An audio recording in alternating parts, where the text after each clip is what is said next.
This is Caroline. This is Maritess. And this is Laura. Welcome to Med Surg Moments, the AMSN podcast. This podcast is an engaging look at the lives of and surrounding medical surgical nurses. We're proud medical surgical nurses, just like you, sharing our stories, insights, and experiences to support you in your nursing journey. Our topic today is Patient Mental Health 101. But as always, before we get started, let's play a little Rose and Thorn. Maritess, why don't you start? A lot of roses, I'll share. I said in a previous episode, my youngest son, he's in kindergarten. I shared that he loves to read the books that he always likes to read.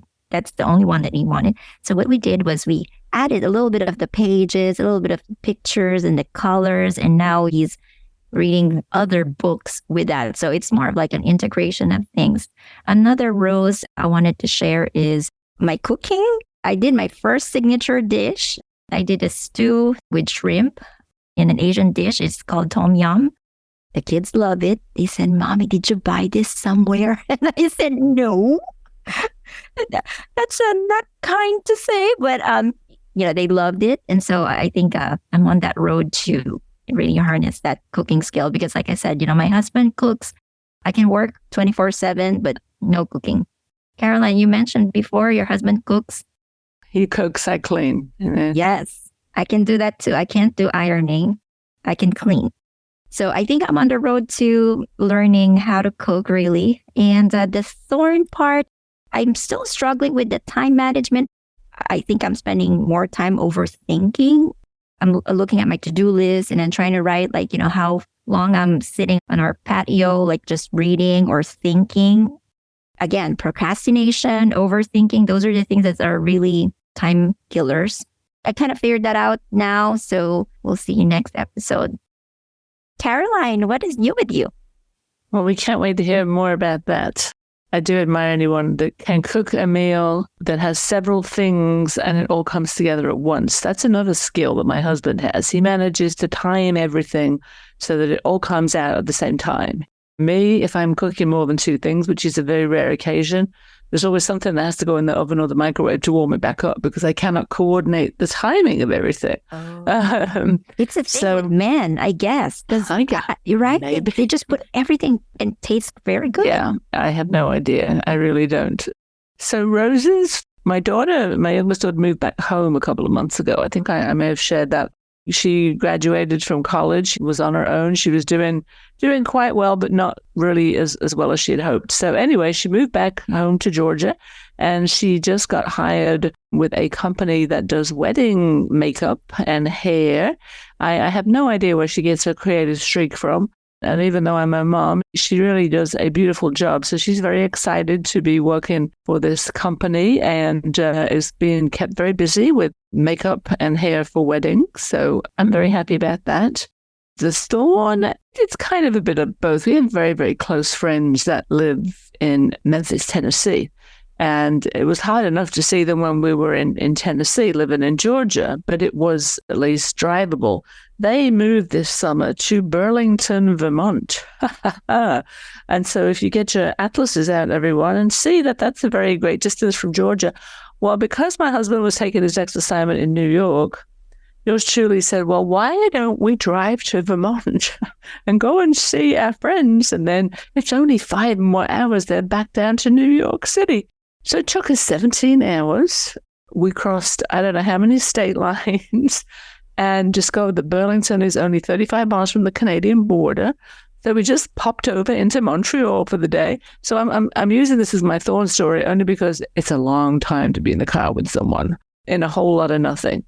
So it was a thorn, but it had a good ending.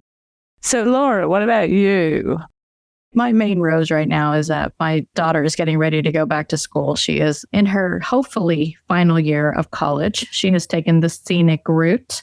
But I am so excited because she's had a rough year. I think I've shared on here before that she had some mental health struggles earlier this year. And I was dreadfully afraid that she was going to drop out of school, which would have been fine because she would have been doing it to focus on her health and to take care of herself. But she is really excited about going back. She's only taken 2 classes. but she's excited about it. So we got online last night and looked at books and looked at things that she was going to need to start school next week. So that's wonderful. Yes, yeah. She's excited about it. So that's my rose. My thorn is the anxiety in the back of my head. It's going to be a lot of pressure on her because she's working and going to school and she has a boyfriend and all of these things. But let's go ahead and move on. Our topic, oddly enough, is a little bit related.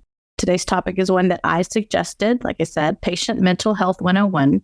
And since it's my topic, I thought I'd start with a personal story. If we work on a med surg floor, our patients are likely not being admitted for mental health issues all the time. But mental health is everywhere. It's within all of us.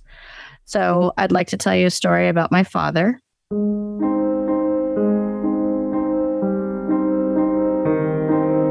About 12 years ago, he was living in Austin, Texas. I live in Dallas. My mom had passed away a few years ago, and he had lost both of his parents and the majority of his brothers. He has 5 brothers. There was only one left in the area, and he wasn't very close to him. So I guess for about a year, he was struggling, and none of us knew. He was having a lot of issues going into the hospital. They weren't finding anything wrong with him. He wasn't getting any resolution to his symptoms. And my sister and I, being up here in Dallas, would have to leave and go to Austin to check in on him.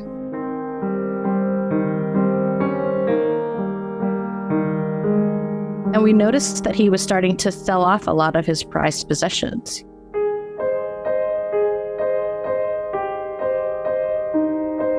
He sold his car. There were a lot of things in the house that were missing. You know, he had a record collection and this amazing old console record player that he used to listen to all the time. He was just selling everything. And we figured out that he was depressed.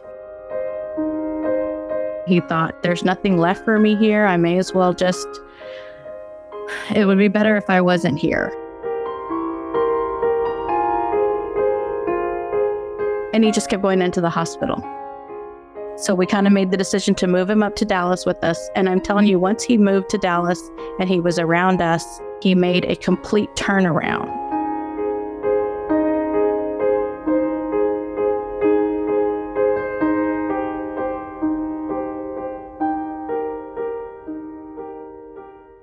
It made me think about patients in the hospital when they start saying those things. Are we picking up on it? Are we picking up on those subtle signs that patients might be depressed or might need to talk about something? That's why I thought about this topic. That's a very powerful story, and thank you for sharing that. I think that we forget, statistically speaking, 25%, give or take, of hospital admissions are related to behavioral health issues than they are medical surgical issues. And a lot of patients fabricate a problem to get admitted to the hospital as a cry for help. Ding, ding, ding, ding. That's exactly what was happening with my father. Yeah. And as we all know, we screen everyone for their behavioral health state on admission, but nobody wants to admit to something. And they will come in with abdominal pain or a low-grade fever. We test them and everything's negative, when really the root of the problem is they don't feel empowered to say, I need help. And I've seen it on so many levels, from the extreme to the ridiculous, and it's staring you in the face, but it takes a minute for everyone to realize this patient is depressed. This patient is having suicidal ideation. There's nothing wrong with this patient physically. It's an emotional disturbance that we are missing the mark on. And I think that's a very interesting statistic to be reminded of, that when things don't respond as we would hope to traditional medication like antibiotics or pain medicine, what's the root of that? And a lot of times it's depression. And so these patients will get themselves into the hospital one way or the other. And you know how hard it is to get admitted to a hospital nowadays. So I think we have to be more aware. Then it's a matter of how do we get the patients to talk?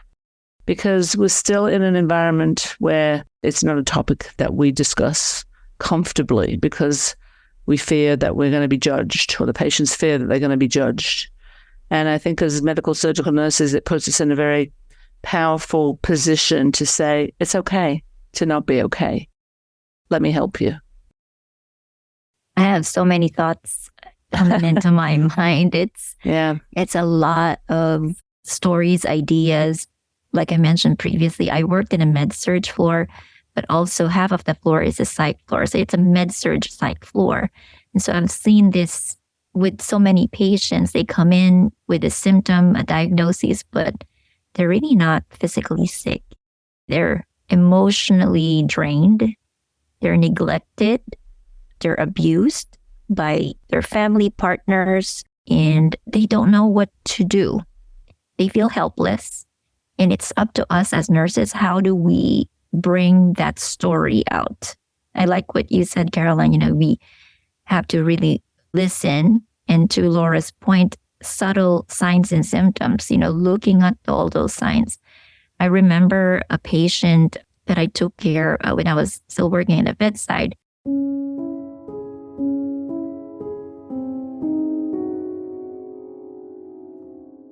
She had a lot of bruises all over her body. She has a partner beside her, and she won't talk. And every time I ask a question, the person who would answer would be the partner. And I said, is it okay if I talk to her privately? And he said, no.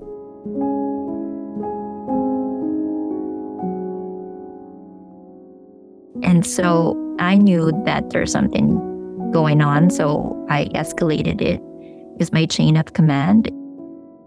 There's a question, right, all the time in our admission assessment: is a patient of abuse and neglect? I had to think too long, like, should I say yes? Because I know I need to put an incident report. I need to do this and that. You second guess yourself. You're doubting, am I doing the right thing for my patient?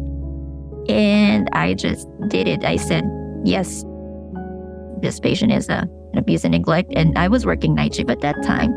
And so I knew that risk management is going to get that report. What I did was, after my shift, I went to the office right away. I went to my director. I said, this patient, I think we need to report to a DCF. There is something going on. And sure enough, we saved that patient's life. It's hard because she was very helpless and not even saying, I'm sorry, I'm getting emotional. No, you're right. It is emotional. I don't know if I want to talk about another touchy topic, but I went to a human trafficking seminar one time, and I remember seeing a statistic that, I don't remember the exact number, so don't quote me on this, but it was a high number of trafficking survivors said that they'd gone to a hospital. They'd been admitted to a hospital, and very rarely did someone pick up on the signs. Not only do people not pick up on the signs, when they do, the psychiatric physician, PA population is so low and so overstretched that it takes forever to get a psych consult, if at all, during the inpatient setting. So the patient is discharged with an outpatient psychiatric appointment, which either they have to wait weeks and weeks to do, or they don't bother. And this just makes everything even worse. The last facility I worked in, we had a behavioral health campus and a main campus, one psychiatrist. So we brought in technology, and we had a mobile psychiatric service, like the Zoom call. So you dial up a doctor. In this case, you dialed up the psychiatrist who did the consult in this environment. And so just imagine if you're already feeling nervous, depressed, psychotic, paranoid, and this face appears out of a computer. It sounds crazy, but this is how we have to deliver medicine these days, because our organizations just don't have the resources to sit down and have a conversation. And that exacerbates the problem as well, because nothing gets taken care of in a timely fashion. That's not the patient's fault. We're failing them because of the lack of services, and providing a dial-a-doc via a computer can make things even worse. So just when the patient has got the courage to speak up and say, I need help, well, here you go, talking to the computer screen. It's not therapeutic, but it's definitely better than doing nothing. Well, fair enough. That's true. And I think you made a really good point there, is that when someone actually does have the courage to speak up and say, yes, I need help, we need to pounce on that. We need to really, really support them in any way that we can. If we can't get that psych consult during their inpatient, let's engage the family, or let's engage our social workers. Let's make sure that somebody makes a phone call to this patient in a week, whatever it is that we have to do. But if they're getting to the point where they're able to ask for help, I think we need to totally respond.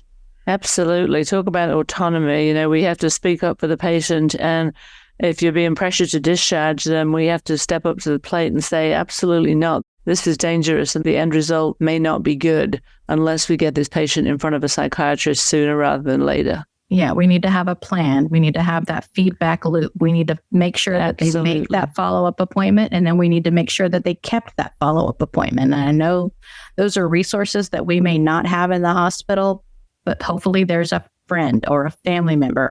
Just placing a quick phone call, setting up home health to make sure somebody's doing a wellness visit to see that they actually went to see the physician. Absolutely critical. And I think as med surg nurses, that's why it's so important too, that we know how to respond. If you hear it, don't freak out and don't just run and say, I don't know what to say. I don't know what to do. Caroline, you said something about a physician a while back in telehealth and didn't respond correctly. That's a hindrance. That's a barrier. So as nurses, I think it's our professional responsibility to train ourselves, to develop ourselves on how to respond to patients, how to use therapeutic communication, like what really is therapeutic communication, right? And also to make sure that we know where to get the resources out there.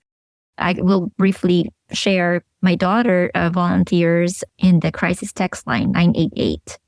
And I always check on her after her volunteer hours.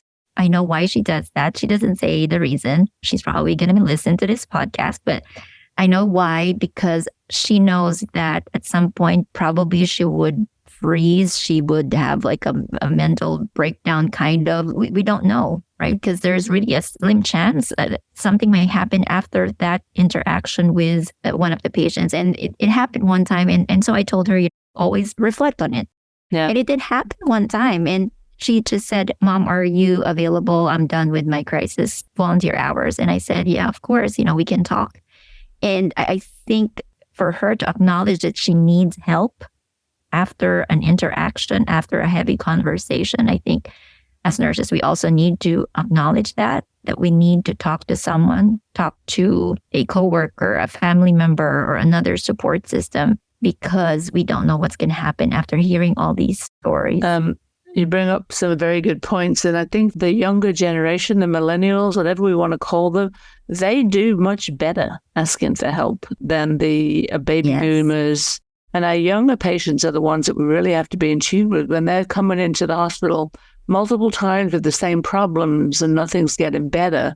They're much more likely to open up, I think, just because they're a generation where let's talk about it is the expression that we kind of say tongue in cheek. But for all the grief that we give the millennial generation, they're not afraid to speak up and say, you know what, I feel sad. I feel depressed. I'm sleeping all the time. What's wrong with me? So the age-specific differences adds a whole new layer into the way that we assess these patients and make recommendations for their treatment. I want to go back to patients in the hospital. I wanted to share a subtle sign because we talked about this a while back, like where are the signs that we see? So I noticed like patients who are always pressing the call bell, they really need help, but not just help with something, but they wanted to talk to someone. If you see a patient like press a call bell once, twice, 3 times, take the time to sit down, talk to the patient, ask questions. Maybe there's something out there that they wanted to say, and you just have to pay attention and show that you're interested to listen. The other piece that I wanted to talk about with this is when you're discharging a patient that has a new diagnosis, somebody that's at risk for depression because they've gotten some bad news or there's a potential poor outcome, to make sure that they're aware and their family members aware of what those signs are when that sadness or that grief lasts a little bit too long. It's perfectly normal to be sad and sit in that grief for a short amount of time. But at some point, you have to be able to find the joy in spending time with your friends or seeing a movie. You still have to find time to find the joy in your life in the midst of the treatment that's happening for this disease. And so if they recognize those signs, maybe they'll be more apt to ask for help. Yeah, absolutely. It's okay to be sad, but when this lingers to the point where it interferes with activities of daily living and regular social events and just something as fundamental as going grocery shopping, they're the signs that we need to pick up on and make sure the patient gets the help that they need. If nothing else that we take away from this topic is that those patients that always seem to have something wrong with them and we just cannot fix in the traditional way, we have to really use that therapeutic communication, open-ended questions to engage this patient in as much open and honest conversation as we can so that we can figure out what's going on and help them before it's too late. And really look at what their home situation is like. Do they have support at home? Do they have activities? Do they have family and friends or something in their life that brings them joy? Do they have what they need to be able to take care of themselves? Because if they don't, that could be another big clue. Support system is so huge. Money is important, but also we have to look into maybe that's the reason why they're neglecting a lot of things. There was a patient, she came in, she was very thin, like maybe 85 pounds, small lady. And when I asked the paramedics who admitted her, I asked, does she have any family member? And they said there were no family members, but they have a contact information. I said, okay, let me call. How is her living situation? And one of the paramedics said, it's not in the records, but I will tell you, there are piles of dishes in her kitchen and looks like no one cleaned her house for a whole year. And I said, what do I do? It's not in the records. It's not in the patient records. At some point, I need to extract this information from the patient. But things like this, we need to find, it's like investigation, like we're like investigators finding out for our patients how we can help them. Yeah, you made me think of something else, Maritess, as well. When we're looking at patient mental health, either get a patient that's really withdrawn and quiet and doesn't say anything, or you get the ones that are the complete polar opposites. These are the verbal, aggressive, punching, fighting, cussing. Everyone's behavior is for a reason. And this can be the other end of the spectrum where the only way they know to deal with their own anxiety and anguish is to lash out at other people. And these are the patients then that no one wants to take care of. And it's a battle every day to make the assignment. We had a little lady not too long ago, as I recall, had been in a behavioral health facility, fallen and broken a hip, came to our orthopedic floor, and her family had just abandoned her. That was the bottom line. We dug through her purse. We called a family member. First one hung up and said, I don't have anything to do with my mother. Call my sister. And the sister said, well, I'll tell you what you need to know in medical history, but that's as far as it goes. I will not be coming to see her. We will not be signing any orders or making any decisions. So this little lady wasted away to 80, 90 pounds, very belligerent, very difficult, until one day she completely broke down and said, essentially, I have no one. I have nobody. We couldn't even get the family to give her a DNR order. And of course she coded, didn't she? Of course she did. And we got her back. That was the crazy thing. And she subsequently, didn't bounce back from that too well and ended up passing away. But it was just tragic. That was the roots of her anxiety and depression. Of course, we never got to hear the full story, what triggered all of this. But the bottom line is we also have to remember as med surg nurses why patients don't cooperate when they become angry, hostile, belligerent. Is that a behavioral health issue as well? Yes, absolutely. And what is the trigger factor for that? And oftentimes it's deep-rooted in a family dynamic that we will never be privileged to. We just have to support them and do the best that we can for them, as difficult as they may be. And she was a very difficult lady, but I couldn't help feel sorry for her. The end of her life like that, there wasn't one family member that could at least sign the DNR, so we didn't have to pound on this poor little lady's chest when she coded. She wasn't coherent enough to ask for the DNR? No, she was not. This was the thing. She had moments of very clear lucidity coupled with confusion. And so the physician was very uncomfortable with taking the order from her because we didn't really know what her state of mind was. It would be a great ethical dilemma discussion, because in the moments of lucidity, then why couldn't we have given her the order, got her to sign it? But they felt that that was bordering on professional misconduct. But to me, it was cruel and unusual punishment. But the root of her behavior was the fact that she had nobody. For whatever reason, it doesn't really matter at this point in time, Yeah, and you also don't know if there wasn't an underlying mental issue that wasn't being addressed, and that caused her to lose the support of her family. I mean, that's something that we don't know. I teach CPI. I'm a certified crisis prevention intervention instructor. And I always say, behavior doesn't come out of the vacuum. It's always something. It's important that we understand that. We don't take things personally. It's so important that we look beyond that behavior. There's something out there that's causing that angry face, angry voice, or belligerent behavior. Behavior influences behavior. That's what it is. And so when something like that happens, don't react. Make sure that you just listen, pay attention, and keep yourself safe and the patient safe. Yeah, I mean, I can't help think about this little lady. If there was a situation where over the years she had been the abusive parent, the abusive wife, you just don't know.